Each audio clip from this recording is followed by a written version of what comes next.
is that I'm trying to think on the other side of my head or something, like from the half glass full position or something, is that I'm trying to find what could be enjoyable about that puzzle or something, or about, and of course when it comes to the design and the music or something, that's just going to come down to preference. There's nothing I can do about that. Like, no matter what people tell me or something, that if I say that the ocarina music really doesn't fit the dark theme of this thing, then that just comes down to my preferences of instruments. And of course, I don't think the ocarina was really the best one to pick for that. And of course, the designs, though there's a lot of variance in it, it just doesn't feel authentic to my taste at all. Let's see, I think this is the straight fairy right here. Huh, nice. Okay. So I think I need to get the Goron mask, I think. And so this part, like right here, like with the gauntlet, and when it comes to the Dicky Scrub, like right here, and swinging across like about 3 or 4 of these fans or something, this actually feels like the most challenging part of the dungeon. But yeah, this is more like a gauntlet rush or something, like rather than a puzzle, in my opinion. It's like, it could be considered a puzzle and something, and figuring out where they all are at or something, but it feels like I know I wouldn't really consider this a puzzle. This is more like a challenge, more that kind of tests your control over the game. Yeah, like this right here. Okay, so yeah, this is more like a challenge or a gauntlet or something. Like, I wouldn't really classify this as a puzzle. Like, when I think of puzzle, I think of, oh, you have to like search in your mind, or you might get confused or something, like at a puzzle or something. I consider the Grey Bay Temple and the Snowhead Temple, and just figuring out what to do with the pipes and what to do with the platform. Those were more like brain teasers or something, and you had to think a little bit ahead on what worked with the mechanics, like throughout the entire dungeon. Here it's I'd probably say like the biggest puzzle element when it comes to this dungeon, just for me personally, is flipping the entire temple upside down. But it feels like beyond that scope or something, just in my honest opinion, I don't really find my brain or anything like trying to tell myself, oh, hold on, I think I know how to do this. I'm gonna do this backwards. Okay. Okay.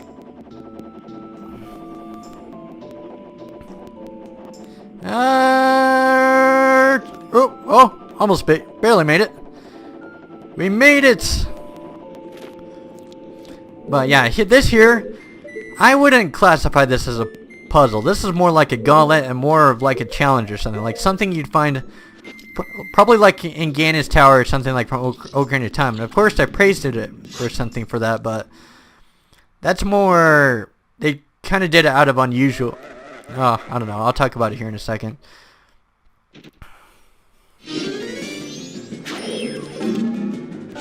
Oh, and then this is where he's kind of get crazy. I think I have a fairy with me. Okay, good.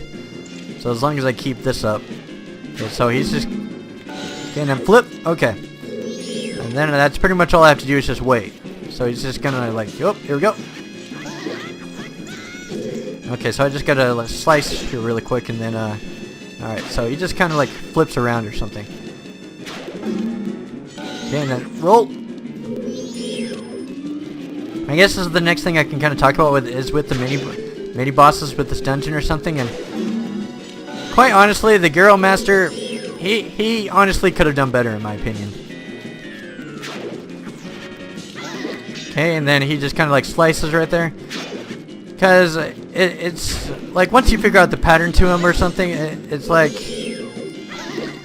yeah, I think he could have been done better. Like, I'm thinking about like Wart or something, like from the Great Bay Temple, and like that frog from the same place from the Great Bay Temple or something. And those were awesome boss battles. Like, even though I had a hard time with them or something, the challenge felt real in those situations. Is that I'm thinking about like Zelda 2 or something, getting that high of getting like a really hard boss or something, or a really tough challenge or something, and that's kind of something I can praise those things for. But they were very unpredictable. Like War or something, like you splash off the bubbles or something, and it's hard to keep track of everything that's like happening or something. But here with the Garo Master, he's a very predictable boss battle. Just once you have his pattern down, then he's laughable. He's a very laughable mini boss. Just what's really the challenge behind anything that he's trying to do here? I've only been hit like 2 or 3 times or something like right here because I know how to read him just extremely easily. He only does 2 things: is that he tries to flip up, see, just roll around, and then Z target, and bam, there you go, got him.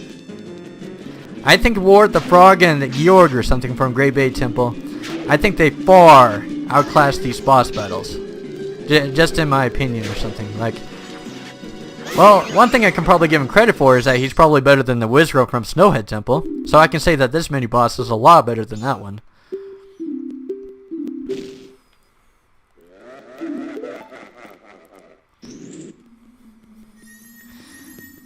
But playing this without a 100% strategy guide, sorry, I got more things to kind of bash on this temple or something, but I'm not impressed. Like, one of the great things that I can kind of praise the Great Bay Temple for and the Snowhead Temple for is that they were very non-linear. Like, just with what could determine out of the dungeon. Like, for example, with the stone pillars and everything, like, you can knock those out, but you don't know what the outcome's going to be. So you probably have to backtrack in case you mess up. With the Great Bay Temple, same thing. Is that if you happen to pull the wrong pipe, or if you happen to do this wrong thing, or if you don't keep track of this certain thing, then same thing. Is that it becomes a non-linear experience. Here with the Stone Tower Temple, I haven't needed a 100% strategy guide so far.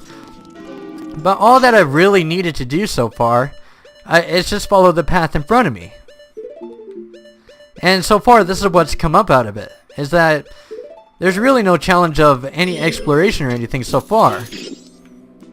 This is just what I'm observing or something. I can probably say it's better than the Woodfall Temple or something, but I wouldn't say it's better than the Snowhead and the Great Bay Temple, in my opinion. I think it could have done it better. Like, for example, this is more like a Temple of Time experience, like from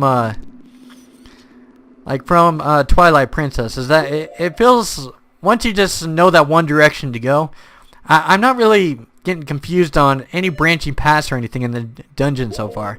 It might appear in the upside down part of the dungeon or something, but I'm just like commenting about this as I go. But yeah, this is a really strange phenomenon so far.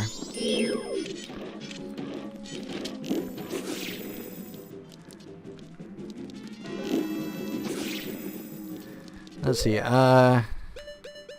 forgot what I do. What am I supposed to do here? Simply attacking is good. Do the subtle changes in its eye? What, is it like a... let's see, let me see, is it by the arrow? Ah! I can't see! Alright, so what do I have to do?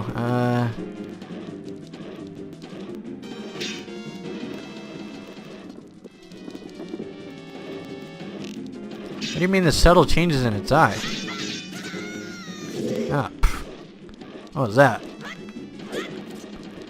What the heck?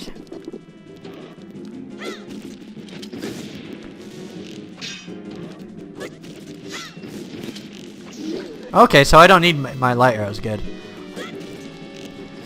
And it's getting close too, so I probably don't need my... So I can probably go get the Chateau Romani when I get out of here too. Ooh, this guy's even becoming more of a threat than the Gyro Master is. Okay, good, he's down. So what do I get as my prize?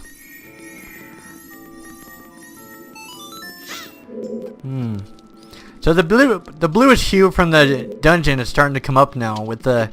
it's not too dark yet, so... But what happens is that further into the night or something, then it's going to start becoming a really dark bluish hue, kind of looking just... Oh.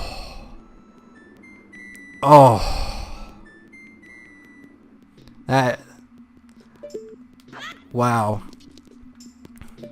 Just wow. I got no words. This does not look clean in my opinion. Alright, but I can overlook it and keep going on though, so don't worry about it. Alright, so... Oop, uh-oh, I actually missed. That's okay, I gotta get out of here anyways. Oh, we got a ferry! We got a ferry!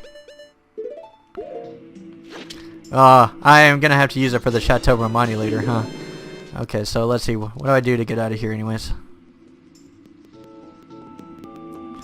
Isn't there like a... I think... Oh, never mind, there's a ladder here. But yeah, my analysis of it... I think the strongest point about this Stone Tower Temple, in my opinion, is flipping the entire thing upside down. But it feels like the only thing that really works for it, like with the Stone Tower Temple, is just simply flipping it upside down. Just, I feel the linearity could have been better. The design, the music, and so far the puzzles, like, they're either finicky or so far it doesn't really take a lot of thought to get past them. It's more like a mask run, or like I don't really feel myself like being challenged or anything by it. Just. And it doesn't feel like it's really holding itself up too well, in my opinion. But for now, let's head back and get the Chateau Romani so we can start doing the second half of this dungeon. Alright. So let's head back and get the Chateau Romani. Okay, so back to Clock Town we go.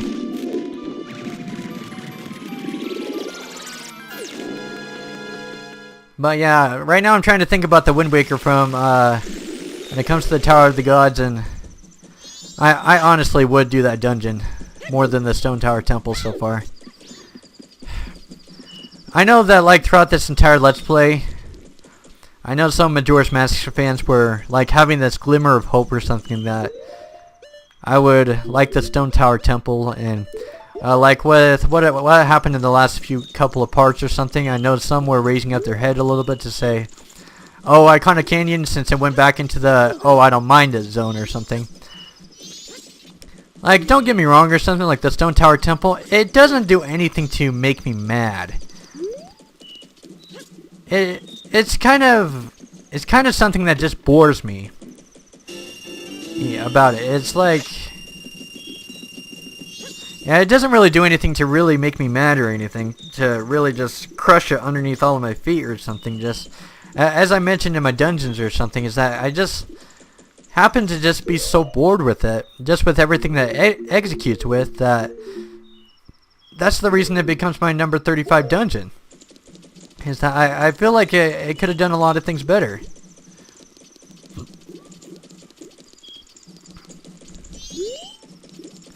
So I think that's kind of my biggest problem with the Stone Tower Temple. I mentioned it a few times or something. It just feels like the potential was there. Like, you remember me with the Mermaid's Cave or something? Like, when it comes to the Oracle of Seasons, is that I said that it had a grand concept, like, going for it. Like in that you get 2 dungeons or something, but that you end up with 2 subpar dungeons or something in that wake. It feels like that Stone Tower Temple is kind of doing that. Is that... Other than it's one strong, amazingly point or something, like with it being upside down or something, there's not really a point, for me personally or something, to really celebrate, like with the upside down in the dungeon or something. If the problems are still there with what I just talked about, is that it doesn't change any of the problems I have with it. Is that so far I haven't needed a 100% strategy guide in order to get through that place. It might change with the upside down, like, it's not a complete judgment yet, but like... It's still not going to look good. Like, when it comes to Twin Mold, you know, like with that dungeon, with that boss or something. And I've already talked about with the Garo Master, and of course I'm going to be coming across, see that guy from the, oh yeah, the Wizrobe again in that dungeon. And I know a couple of puzzles or something where it doesn't really encourage thinking power.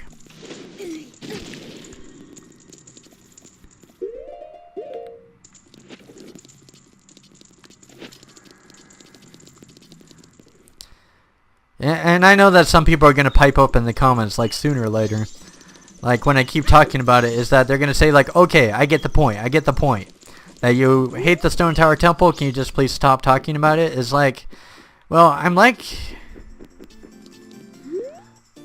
I know that... I don't know. I don't know quite what to say or something. Just... This is the first time that I'm kind of at a loss for words, is that... I feel like I'm being fair, as fair as I can towards this dungeon. And I know that what people expected me of what they mean by fair and what I expect of it to be fair completely different, and that's probably the thing that's probably disappointing a lot of people. It's just, I don't know quite how to put it into words or something. It's like I feel like I'm doing the best I can to keep an open mind to the dungeon or something, but I'm just speaking of my honest thoughts about it. Just so far it's been easy to get through it. I haven't needed the strategy guide so far, and just with everything that I've kind of talked about, I don't know what else to say. I've seriously wanted to raise it up in my books. I seriously have. This is the first time that I kind of lost my words over it. I don't know if I agree with what everybody else has been saying about the Stone Tower Temple, then I'm running the risk of lying to you guys. And do you want me to lie? Do you want me to lie to you that the temple is good when I really don't? Do you really want me to like it that badly?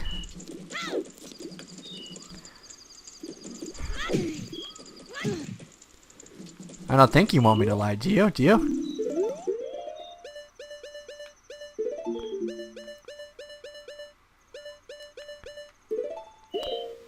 Yeah, it's a very confusing thing.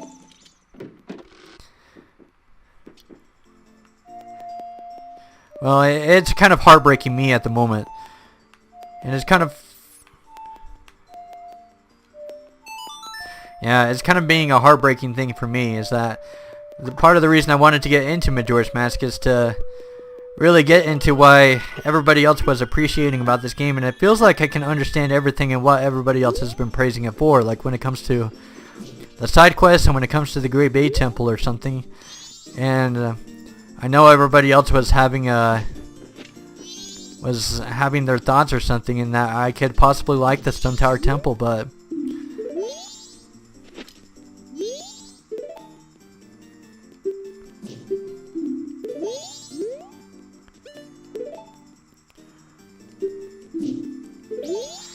yeah, I don't know.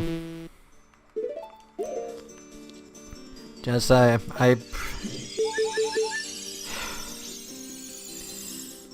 I'm doing the best that I can in my mind to really try to understand what everybody else is trying to talk about with the Stone Tower Temple. I really am.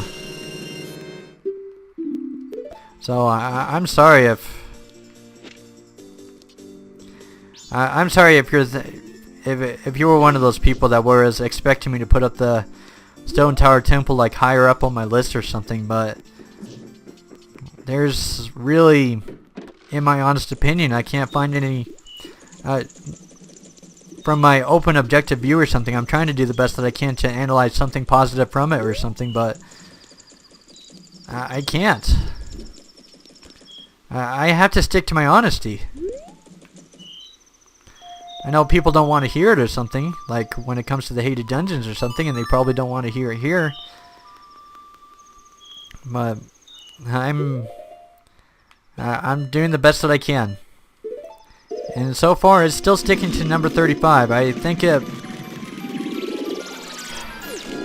I don't know, I'm done. I'm done. You know, I'm done critiquing the temple or something. I'm done talking about it. We're done. I'm making you guys uncomfortable and just talking about it, so there's really nothing else to expand on it or anything, so let's just get through the dungeon, and that's that. And I need all the time that I need in order to get through this dungeon, so let's see. So it's the right one first.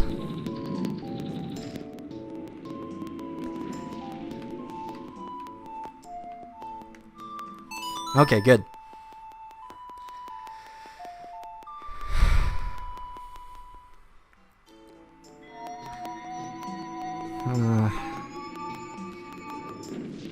This is the quietest I've ever been throughout Let's Play sessions. Just, I don't know what else to say. And I know I can like stop talking about it and everything and start focusing on other things, like when it comes to Majora's Mask or something, but I think my critique is pretty much complete of this game. There's not really anything else I can really talk about it. I think the last thing I haven't talked about is actually the moon or something, or I guess I can kind of talk about, I guess the last thing that I haven't really talked about with Majora's Mask or something. Just when it comes to the public crowd, like when it comes to, let's see, just when it comes to, let's see, hold on, I need to flip this temple around here really quick. Let's see, I think. Wait a second, do I have to put the thing down first? Okay, so I can probably do it this way. I guess the very last thing I can kind of critique about with Majora's Mask, since we're focusing on the last dungeon, is the time limit. I've never really addressed it, but because I've been able to get through these dungeons easily without a 100% strategy guide, there's really been no reason or anything to really worry about the time limit, so I guess I haven't really got a complaint or anything about it, but I can understand though and why it can be a problem or something. Is that it's had a problem with me in the past, is that it may be true that it increases the difficulty of the game and it adds on this urgency or something that everybody kind of praises from it, but it's also a turnoff to more of the casual players. In that I think the biggest weakness in it is that you can't really enjoy the dungeons or anything you can't really enjoy the dungeons properly, like environmental wise or something, like just with knowing that you have to hurry up. So I think there's kind of a strength and a weakness behind it or something. And this is probably true that when it comes to the Stone Tower Temple, is that this is probably where it's probably at its worst or something, in case you can't figure out anything to do or something. I don't know.